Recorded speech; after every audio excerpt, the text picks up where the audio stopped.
Hello friends, आज मैं आपको क्लास 12th की अकाउंटेंसी की सिलेबस के बारे में पहले आज डिस्कस करेंगे। उसके बाद इस पूरे अकाउंटेंसी को step wise one by one पढ़ते चले जाएंगे हम लोग। सबसे पहली वाली बात हमको ये करनी है कि सिलेबस में हमारे अकाउंटेंसी में है क्या। चाहे देखिए हमको सिलेबस की बात करें, हमको चैप्टर कितने पढ़ने हैं ये हमको ध्यान रखना है, क्योंकि चाहे हम CBSE के हों, चाहे हम ऐसे ISC के हों, चाहे हम क्लास UP बोर्ड के हों, हमारे पास कुल मिला के चैप्टर्स यही सब हैं जो कि क्लास 12 में आते हैं, जो कि इम्पॉर्टेंट भी हैं और इनको हमको पढ़ना भी है।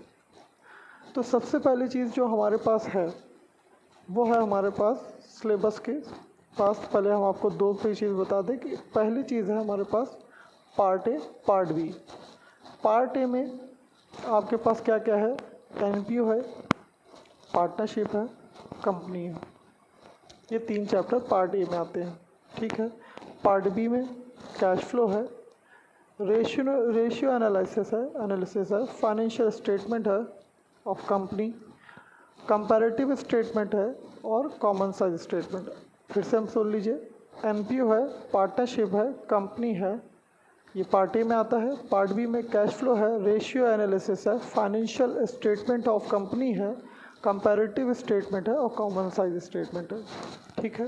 ये दो पार्ट में है, पार्ट ए और पार्ट बी। हम पहले पार्ट ए की बात करते हैं कि पार्ट ए में क्या क्या चीज़ें पाई जाती हैं। पार्ट ए से सबसे पहले पार्टनरशिप है, तो उसमें हम आपको बता दें कि इसमें से 30 मार्क्स की CBSE में ख़ास करके बात कर रहा हूँ, CBSE में 30 मार्क्स का इस चैप्टर से आता है, ठीक है। उसमें सबसे पहला पार्ट है आपका पार्टनरशिप का, फंडामेंटल ऑफ पार्टनरशिप और changing in PSR, admission of new partner, retirement and death, dissolution of firm and partnership. ये हो गई नंबर 1, मतलब क्या, पार्ट ए का पहला, जिसमें हम नाम देते हैं जिसको पार्टनरशिप। Number 2, company. कंपनी क्या है? कंपनी में हमारे पास क्या है? इंट्रोडक्शन ऑफ कंपनी है, इशू ऑफ शेयर्स है, इशू ऑफ डिबेंचर्स है, रिडेम्पशंस ऑफ डिबेंचर्स है। रिडेम्पशंस के भी दो पार्ट हैं, इसमें हम लोग आगे देखेंगे कौन कौन से हैं। ये कंपनी जो CBSE में ख़ास कर के लिए जो CBSE में 20 मार्क्स का आता है CBSE में। ये 2019-2020-21 का सिलेबस के बारे में बात कर रहे हैं। आगे सिलेबस हो सकता है बदल जाए, क्योंकि इस लॉकडाउन की वजह से स्कूल के सिलेबस बहुत पिछड़ चुके हैं। तो इसलिए हो सकता है कि आगे हमारी गवर्नमेंट CBSE से गुजारिश करे कि अपने सिलेबस को भी कम करना पड़ेगा, क्योंकि हमारे पास टाइम भी बहुत कम होगा।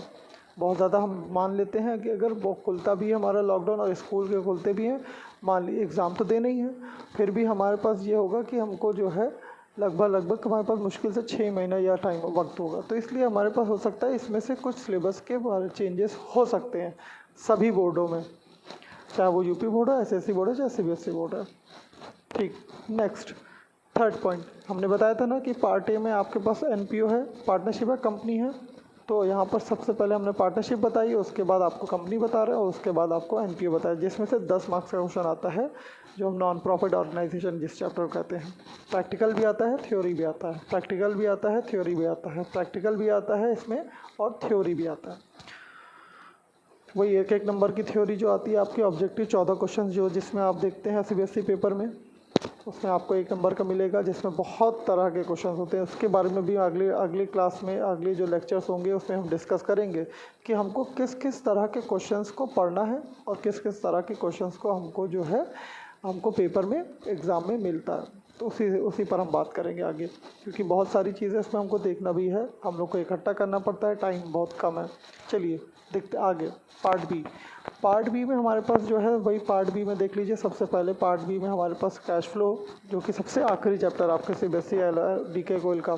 और भी बहुत सारी बुकों का हम लोग बात करेंगे, चाहे जितने भी तरह की बुकें हो, DK गोयल हो और TS गरेवाल हो या NCERT हो या कुछ भी हो, हम लोग सबकी बात करेंगे, ऑल इन वन हो, वॉट। तो कैश फ्लो हो, रेशियो एनालिसिस है, फाइनेंशियल स्टेटमेंट है, कंपैरेटिव स्टेटमेंट है और कॉमन साइज स्टेटमेंट है। सबसे पहले कैश फ्लो है दूसरा रेशियो एनालिसिस है, तीसरा फाइनेंशियल स्टेटमेंट है, चौथा कंपैरेटिव स्टेटमेंट है और पांचवा कॉमन साइज स्टेटमेंट है। ये पार्ट बी के हैं, जिसमें से टोटल मार्क्स के जो क्वेश्चन आएंगे इसमें से 20 मार्क्स आएंगे, जिसमें सिर्फ 8 मार्क्स जो गेन कर रहा है वो कैश फ्लो का गेन कर रहा है। जो बचे हुए 4 ये आपके हैं, ये आपको मिलेंगे 12 मार्क्स के। इसमें से हमारे पास क्योंकि पेपर में सभी क्वेश्चंस नहीं आते, इसलिए हो सकता है कि 3 क्वेश्चन है तो जो 4-4 मार्क्स के हों। चलिए, ये हो गए हमारे पास सिलेबस की बातें जो हमारे अकाउंटेंसी के सिलेबस के ऊपर थी। ये हमारे पास चाहे हम सीबीएसई में पढ़ें, चाहे यूपी या एसएससी, हमको इन चैप्टरों को पढ़ना ज़रूरी है। हो सकता है यूपी बोर्ड में कुछ चैप्टर इसमें से ना हो, पार्ट बी से रिलेटेड बहुत सारे चैप्टर इसमें नहीं होंगे, हो सकता है, मगर हमको जो और भी लोग हैं उनके लिए तो पढ़ना ही है, तो हम सभी चैप्टर्स को पढ़ाएंगे।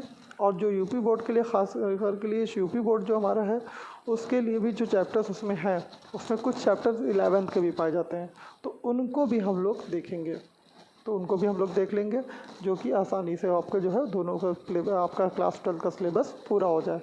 ये हमारा सिलेबस मुश्किल से आपके कह दिया जाए नवंबर 15 नवंबर तक ये सिलेबस है हमारा। 15 नवंबर तक सिलेबस ख़त्म हो जाएगा। इसके बाद हम लोग बहुत सारे पेपर्स वगैरह वगैरह चीज़ें हम लोग देखेंगे। Thank you so much.